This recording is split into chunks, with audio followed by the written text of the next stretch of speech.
Pues muy buenas tardes a todas y todos. Agradezco mucho la invitación para participar a moderar este interesantísimo panel y ver gente que hace años que no veía. Paula fue mi alumna en el ITESO, hace poquitos años. Ya llovió. Así es. Bueno, sin más preámbulos, ya nos presentaron a todos. Quisiera que tuviéramos una primera ronda de manera muy breve para que ustedes nos puedan decir cuál es el principal aporte de este libro, qué es por lo que nosotros tendríamos que leerlo. Digo, yo también ya lo revisé, me parece que es un excelente texto, dice que es volumen 1, entonces yo espero que sobre las elecciones 2018 hay un volumen 2, porque llega hasta, bueno, lo que se analiza hasta 2017, pero de primera mano, 2-3 minutos para que nos digan de manera muy sintética cuál es el principal aporte del texto. Si quieres, Paula, primero. Gracias. Ya tengo aquí el micrófono. Muchas gracias. Qué gusto estar aquí. Muchas gracias a la MAI. Muchas gracias a los panelistas que nos acompañan el día de hoy. Pues me lo pones difícil en 2 minutos y medio. Yo tenía pensado más minutos y eso que ya estaba bastante restringida. Yo diría lo siguiente. En diciembre de 2016, el INE, junto con el CIDE y la WEI, porque es la Asociación Mundial de Investigación de Opinión Pública, organizamos un foro para discutir el tema de la precisión de las encuestas electorales. Como no es un secreto, las encuestas electorales han sido cuestionadas, no todas por supuesto, por su precisión a lo largo pues, de muchos años. Pero ese año fue la crítica particularmente acentuada porque, como ustedes recordarán, ese año en noviembre tuvimos las elecciones presidenciales de Estados Unidos en donde ganó el hoy presidente Donald Trump y pues las encuestas en su gran mayoría dieron por triunfadora a la entonces candidata demócrata Hillary Clinton. Pues esta fue un parteaguas que en realidad viene de tiempo atrás, pero fue una situación muy particular que, prendió las alarmas del gremio de los encuestadores, de la sociedad en general respecto del trabajo que se estaba haciendo de demoscopía electoral. Ese mismo año también habíamos tenido el referéndum en el Reino Unido para ver si se mantenía o no como parte de la Unión Europea. Y ocurrió algo muy similar, las encuestas tampoco fueron precisas en su mayoría y lo mismo ocurrió con el caso del plebiscito por los acuerdos de paz en Colombia también ese año. Y para acabarla de rematar, okay, ¿no? Me gusta el eufemismo. Ibas a decir no, joder. No, por supuesto que de ninguna manera. Ese año tuvimos elecciones locales en México en donde se eligieron 12 gubernaturas y también fue un año complicado para el gremio de las encuestas electorales. Entonces este fue el contexto que invitó o que nos surgió para organizar este foro en donde pudiéramos o pudieran más bien los expertos en la materia discutir respecto de qué estaba pasando con la precisión de las encuestas electorales. Y acudieron a ese foro expertos extranjeros, mexicanos, por supuesto Paco, Claudio y muchos otros nacionales de mucha trayectoria, pues para discutir qué es lo que estaba pasando. Y la verdad es que fue un foro de una autocrítica genuina, fue un foro en donde verdaderamente vimos a un gremio preocupado por el desempeño que estaba teniendo en materia de realización y publicación de encuestas electorales. Y bueno, ahí se aproximaron múltiples hipótesis y se ofrecieron diversas explicaciones respecto de lo que estaba ocurriendo con las encuestas.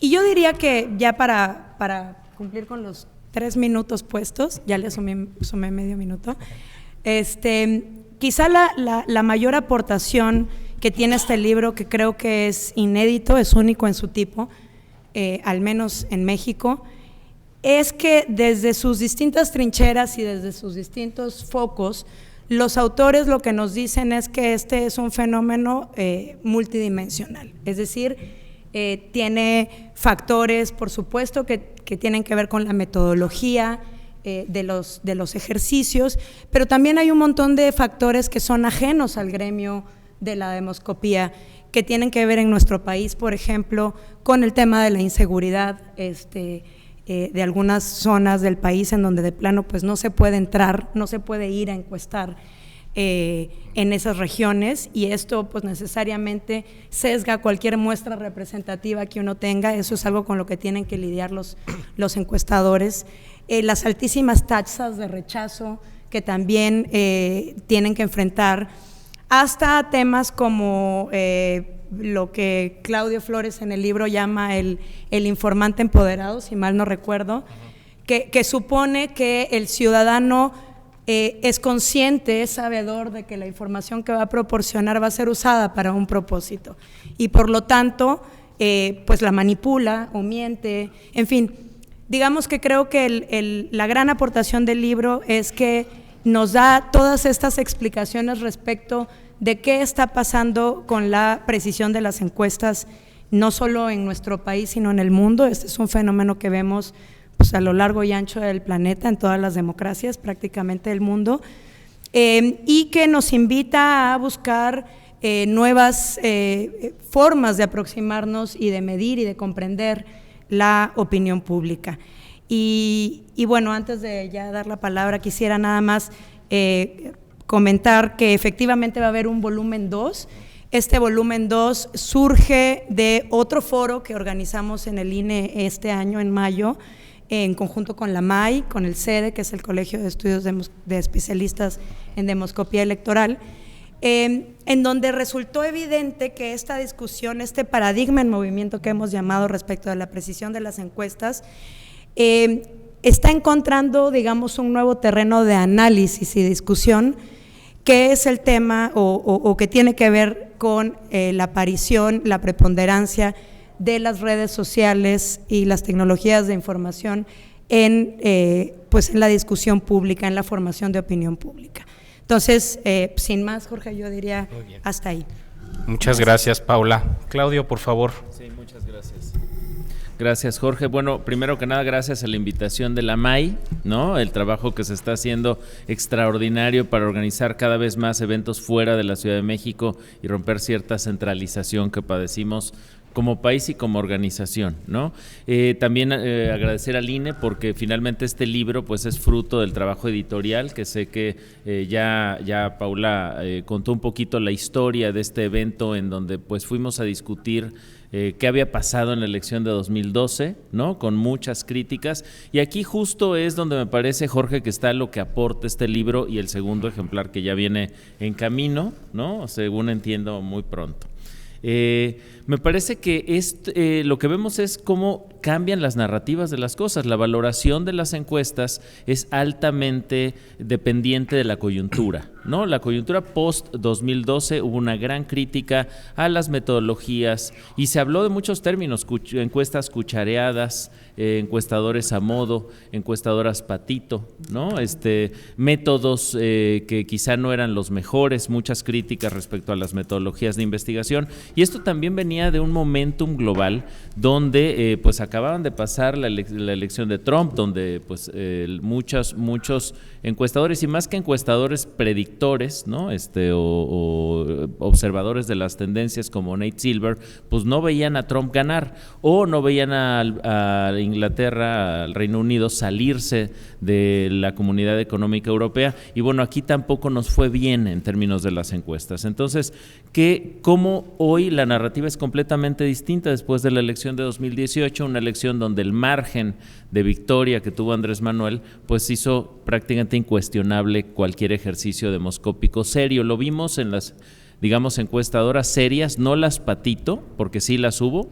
No sé si recuerdan por ahí a Pop Research Group, sí, o claro. Pop Group, ¿no? Que de repente salía con cobertura nacional en medios, una encuestadora de la que no habíamos oído escuchar, Paco, ¿no? En la industria, o otros ejercicios que son criticables desde un punto de vista metodológico, como los servicios de RoboPolls, ¿no? Los servicios que se publicaban con metodologías, con encuestas robotizadas telefónicas, que están pues completamente anacrónicas, están muy criticadas metodológicamente, básicamente porque no logran tener una muestra representativa de nada.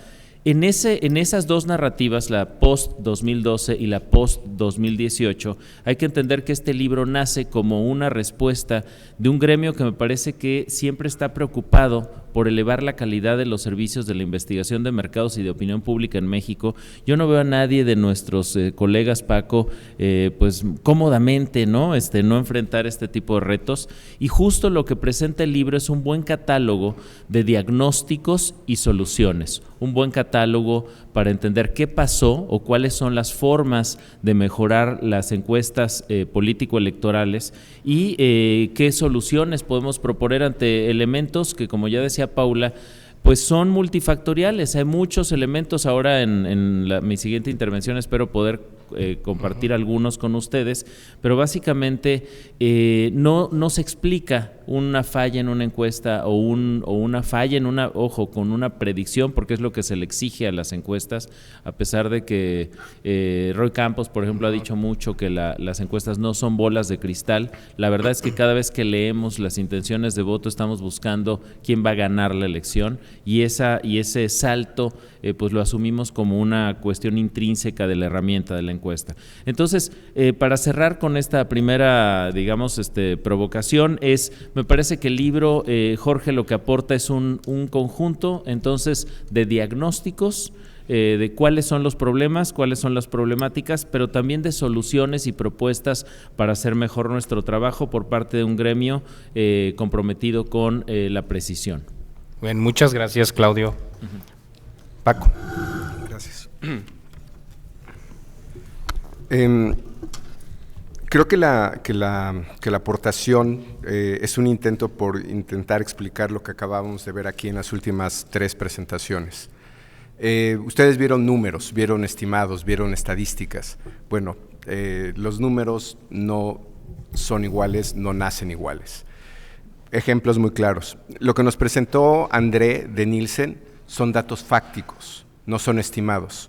Son datos sobre órdenes de compra, es comportamiento humano. Si lo ponemos en estimados en nuestro país, por ejemplo, no hay duda sobre que en México tenemos un problema con cuántas operaciones se hacen, digamos, cesáreas para que nazcan hijos, ¿no? Sabemos fácticamente que aquí el 50% de las mujeres que tienen un hijo se hacen cesáreas, son datos fácticos. Sabemos, por ejemplo, en términos de compras, si el Buen Fin fue bueno o no, porque lo podemos medir con precisión. Ese es un tipo de dato. El otro tipo de dato, que fue el que nos presentó Sergio, ¿no?, que son finalmente encuestas, esas son estimaciones de lo que dice la gente a partir de una muestra de población. Eso no es un dato fáctico. Y lo que pasa, digamos, no es para que duden de los datos que les dio Sergio, pero digamos que cada número que vieron ahí, a cada porcentaje, le podrían poner un +-3 o un +-5. Eso es una estimación. Creo que el intento que queremos hacer digamos, con este tipo de libros es un poco el que André nos ponía en su pirámide también, de trascender los datos, la data, subir la información, ya no llegar hasta sabiduría, pero quedarnos en conocimiento. Y conocimiento sería cómo leemos mejor la información que se nos presenta. Los datos electorales, por definición, son estimaciones, y como pocos datos, sí tienen un referente con la realidad. Es decir, va a llegar el día de la elección y vamos a saber si lo último que se publicó, que es como suelen juzgarnos, se parece al dato final. Y digamos, ahí entra creo yo, una forma de distinguir estas dos formas de analizar números. Cuando son datos duros se puede hacer matemáticas, cuando son estimaciones es estadística. Los medios nos piden, o a veces la clase política, que hagamos matemáticas cuando lo que le estamos presentando es estadística. La estadística es por definición la medición de la incertidumbre. Las elecciones son por definición, o las elecciones en democracia, es el manejo de la incertidumbre. Entonces tenemos digamos, una serie de actores, como es la clase política o son los medios de comunicación, que quieren ver nuestros números como los que presentó André aquí, como comportamiento. cuando lo que les presentamos es lo que nos presentó Sergio aquí, que son estimaciones. Para cualquier sociedad es muy difícil lidiar con una elección. Esta elección fue anormal bajo cualquier parámetro, tuvo patrones de comportamiento que no teníamos desde que en México hay elecciones competidas. Digamos, en las últimas 3 elecciones presidenciales no habíamos tenido una elección que se abriera. Casi todas suelen cerrarse. En el caso de Fox se cerró, cambió de ganador. En el 2006 entre López Obrador y Calderón se cerró y cambió de ganador. En el 2012 se cerró, aunque no cambió de ganador, la diferencia fue menor. Esta es la primera vez que tenemos una elección que empieza con, depende de la serie que vean, entre 5 y 15 puntos de diferencia y acaba en 31. López Obrador ganó con mayoría absoluta en un país que no tenemos segunda vuelta, ganó con 53 puntos. Eso pasa en los países que tienen segunda vuelta. Bajo cualquier criterio, este es un fenómeno que hay que analizar en México y nos tomará algún tiempo. Pero básicamente, digamos, lo que queremos hacer con estos textos es decir, léanos como estimaciones, léanos con margen de error, no nos lean como si fuéramos información fáctica. Y eso creo, hablando de temas de lectura, haría que tuviéramos un mejor lector de números. Muchas gracias a los 3 por la primera ronda. La segunda, algunas cosas ya las mencionaron ahora, algunas otras están ya colocadas en el libro, pero la pregunta es hacia el futuro. ¿Qué debates tendrían que seguirse haciendo en específico en México para que las encuestas sigan siendo una herramienta útil para los ciudadanos? ¿Qué es lo que tenemos que discutir? ¿Qué es lo que tenemos que platicar? ¿Qué es lo que tenemos que resolver para que las encuestas sean útiles después de decían, trauma del 2012? Creo que en 2018 hubo una especie de reconciliación ciudadana con las encuestas, pero para ustedes, ¿qué es lo que hay que seguir trabajando y discutiendo? Sí, el mismo orden. Perfecto. ¿Sí? Bien. Aquí me dejas un poco en desventaja porque yo no soy especialista en materia de encuestas, aquí los expertos son mis compañeros, pero desde lo que me toca, que es, digamos, desde la autoridad reguladora, más que el qué, yo resaltaría la relevancia de la discusión, es decir, de hecho, toda la regulación en materia de encuestas electorales consiste precisamente en dar a conocer la información que respalda los estudios que son publicados, darlos a conocer pues para que la sociedad tenga los elementos para valorar o juzgar la calidad, la utilidad de estos ejercicios. Entonces, lo que hemos hecho en el INE y seguiremos haciendo es propiciar estos espacios de deliberación, estos espacios de discusión, por supuesto poniendo algunos énfasis según lo que también vamos observando, como ya mencionaba hace rato, el tema pues de las tecnologías de información y las redes sociales, sin lugar a dudas va a estar en nuestra próxima discusión, va a estar puesto en el próximo libro. Vaya, si yo les contara lo que vimos en este proceso electoral, es verdaderamente pues algo total, terreno desconocido, digo yo, porque no nos habíamos enfrentado a una situación de esta naturaleza nunca antes. Lo que vimos en este proceso electoral fue una proliferación brutal de encuestas o gráficos, diría yo, más bien unos gráficos difundidos a través de redes sociales, cuya característica precisamente es el anonimato. Entonces, implica un reto muy relevante tanto para el gremio como para la autoridad electoral, que es la que regula esta materia, porque toda la regulación consiste en dar la información, y cuando lo que tienes detrás de un gráfico es a nadie, y es a nadie que es además imperseguible, que no sabes dónde lo vas a encontrar, y además es un gráfico que apareció a las 9 de la mañana y ya nunca más supiste de él al día siguiente, y sin embargo tampoco sabemos realmente el impacto que ese gráfico tuvo en la opinión pública, porque se difundió de una manera vertiginosa y brutal a lo largo de 24 horas. Entonces, yo más bien lo que enfatizaría es la necesidad de discutir estos fenómenos, estas problemáticas, porque las encuestas electorales son fundamentales en toda democracia,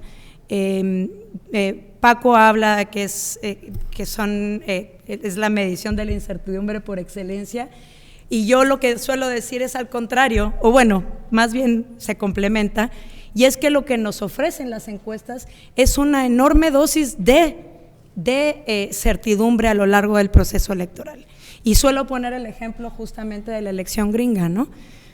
Si no hubiéramos tenido las encuestas electorales a lo largo de todo ese proceso electoral, ese día, el día que ganó Trump, bueno, hubiera sido una revolución mundial. Nadie lo hubiera, para empezar, creído, ¿no?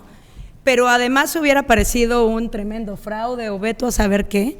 Pero lo que hicieron las encuestas a lo largo de ese proceso fue poner en nuestra cabeza, empezar a familiarizarnos con esa posibilidad de que este señor podía llegar en un momento dado a ser presidente.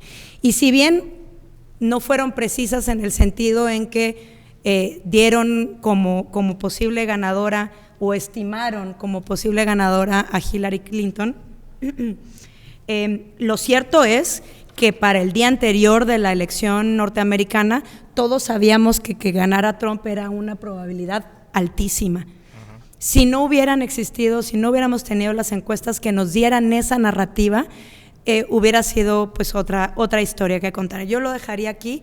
Yo creo que la labor que nosotros hacemos para poner estos temas sobre la mesa, para juntar a los expertos y que puedan discutir y que nos puedan dar las explicaciones pertinentes, y para eventualmente tener publicaciones de esta naturaleza, que son publicaciones además de muy amplio alcance, porque son libros de divulgación, no son libros académicos, necesariamente con una, densidad exacto que no alcance para la gran mayoría que consumimos encuestas.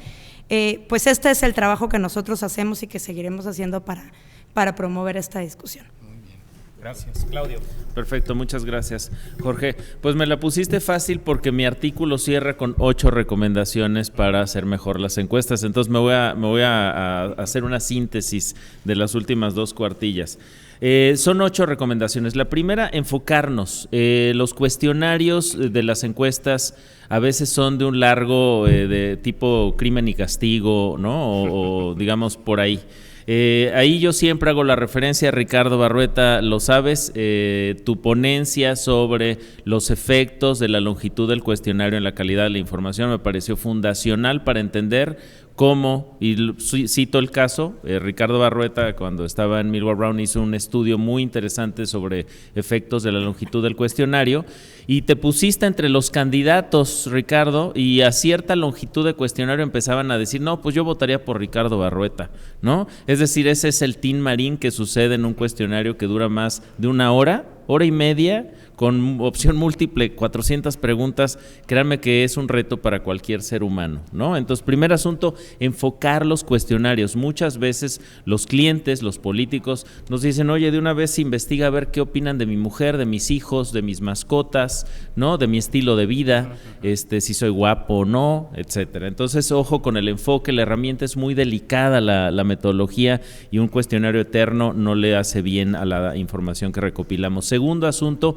interpretar los resultados, darles contexto, entender un poco las secuencias históricas, cómo ha sido la votación históricamente. Esto lo ha impulsado mucho Paco en términos de entender las series históricas más allá de los levantamientos individuales. Esto nos da un contexto importante. También la parte cualitativa, defender y entender qué hay detrás de la emoción de una elección. Yo creo que en cualitativo nosotros, por ejemplo, en esta elección de 2018 vimos desde muy temprano, por ahí de febrero, que la emocionalidad en torno a la campaña de Andrés Manuel era altísima y de Anaya, por ejemplo, era bajísima, ¿no? Incluso por ahí en memes lo veíamos disfrazado de robot, que si ya lo estaban cargando, que si lo conectaban, etcétera, ¿no?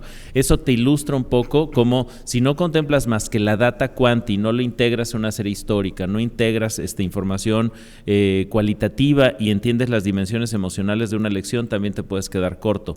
Tercera recomendación, comprender la no respuesta. La no respuesta tiene muchas cosas detrás. No es lo mismo tocar la puerta y que no te abran la puerta del domicilio, a que alguien decida cortar la encuesta, la entrevista a la mitad.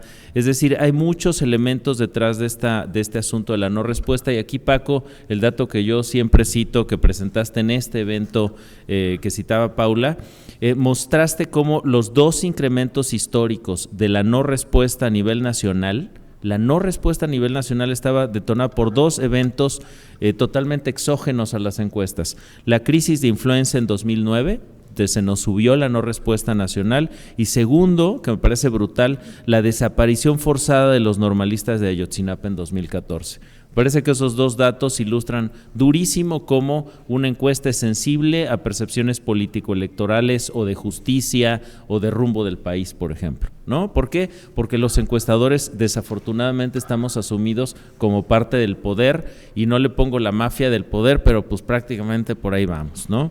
La 4ª recomendación, actualizar nuestros modelos teóricos. Hay una revolución paradigmática en las ciencias sociales a partir del behavioral economics o la economía conductual. La obra fundacional de Kahneman nos está impactando y básicamente revela este nuevo paradigma que usualmente somos muy malos para tomar decisiones, ¿no? Primero, y segundo, que usualmente somos muy buenos para explicar las decisiones, pero que esas explicaciones no tienen que ver con cómo tomamos las decisiones en la realidad, que tenemos un sistema emocional muy rápido, casi espontáneo, pero casi muchas veces usamos y les preguntamos a los informantes, a los y las ciudadanas y ciudadanos, ¿qué piensan?, ¿no?, en vez de buscar ciertas herramientas metodológicas para ir detrás de este sistema 1 más automático, intuitivo, ¿no? 5, la 5ª recomendación, profesionalizar a nuestros encuestadores de campo y dignificar su chamba, ¿no? No puede ser que ser encuestador sea un trabajo de verano, sea un trabajo mal pagado, a destajo, sin prestaciones, etcétera. Me parece que esta es una discusión que estamos abordando en el gremio en términos de asumir toda nuestra cadena productiva como una cadena que tiene que estar segura, que tiene que ser digna, ¿no? Y en este bienio vamos a trabajar fuerte en esa materia. La 6ª recomendación es incorporar múltiples miradas. Aquí Alex Garnica ha sido un promotor sistemático de la constitución de observatorios electorales. Tuvimos observatorios en AMAI, en SEDE, en algún momento lo hicimos incluso con Animal Político, pero ¿por qué? Porque queremos que los y las ciudadanas vean muchas encuestas, no vean una, ¿no?, sino que tengan una lectura de nuevo de múltiples fuentes de información. La 7ª recomendación, Jorge, es acercarnos a los medios de comunicación. Los medios de comunicación tenemos que promover que hagan una difusión responsable del uso de las encuestas. Básicamente publican 2 cosas. Una encuesta electoral, más o menos, ¿cuántos reactivos le tiene, Paco? Aprox. 40. Unos 40, ¿no? Bueno, se publican 2, la carrera de caballos, que es quién va ganando, y a veces un poco esto digamos, de saldo de opinión, ¿no?, de positivos menos negativos y cómo estaban esos saldos. Pero lo que le interesa al medio, lo que tiene News Value, lo que cabecea los medios, muchas veces son la carrera de caballos. Va ganando Andrés Manuel, lo dice parametría, ¿no? Y esa nota muchas veces descontextualiza la información, y hay un conjunto de mejores prácticas no mexicanas, internacionales, que deberíamos de impulsar para la cobertura de encuestas en México. Finalmente, el último punto, la última recomendación es seguir trabajando fuerte desde las organizaciones, la MAI, el SEDE, para discutir estos temas. Me parece que cada vez que nos juntamos los encuestadores o los investigadores de opinión pública a discutir sobre cómo hacer mejor nuestro trabajo, salen cosas como esta, ¿no? Esta ocasión patrocinada por el INE, y creo que está dando mucho en términos de mejora para la práctica. Esas son las recomendaciones. Gracias. Muchas gracias, Claudio. Paco.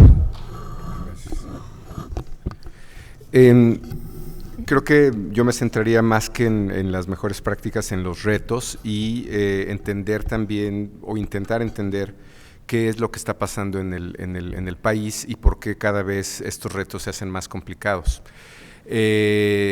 Por primera vez en México tenemos figuras, actores políticos como los candidatos independientes, ¿no? en un estado del tamaño de Nuevo León, de ese tamaño de economía, hoy tienen un gobernador independiente. Eso no es un tema fácil de medir. Obtuvo el 5%.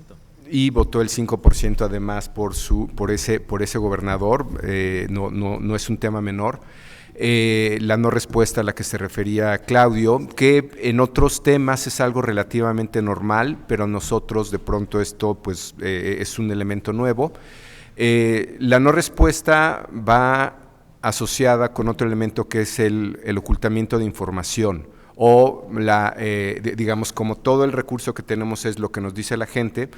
Si la gente nos dice que lee, tenemos que creer que lee.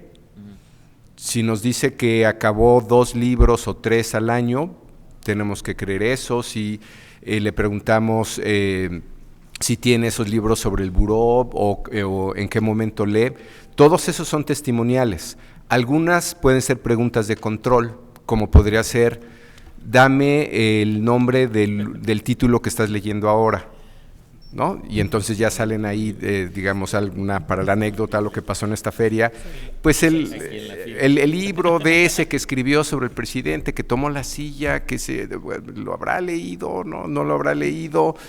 Esos son, digamos, candados que ponemos nosotros a las mediciones, pero ciertamente, y es un problema sociológico genérico, tenemos subestimaciones, sobreestimaciones y ocultamiento de información. Si alguien les pregunta a ustedes ahora cuánto ganan o cuál es el ingreso familiar, 1 de cada 3 no nos va a responder.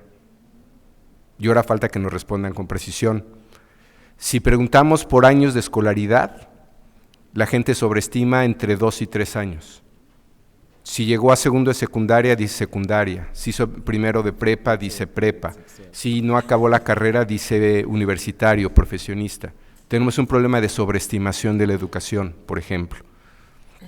Estos son datos que sociológicamente tienen su tradición y siempre hay formas de hacer ajustes.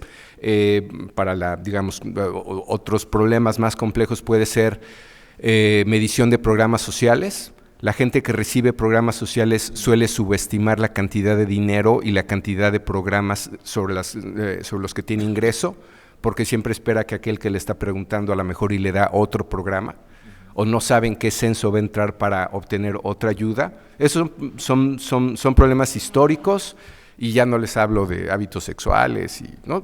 O sea, la gente subestima o sobreestima. Por primera vez esto nos pasó en lo electoral, y entonces tenemos que tener otros recursos, a veces otras variables, otras preguntas, para ver si la opinión de estas personas es consistente.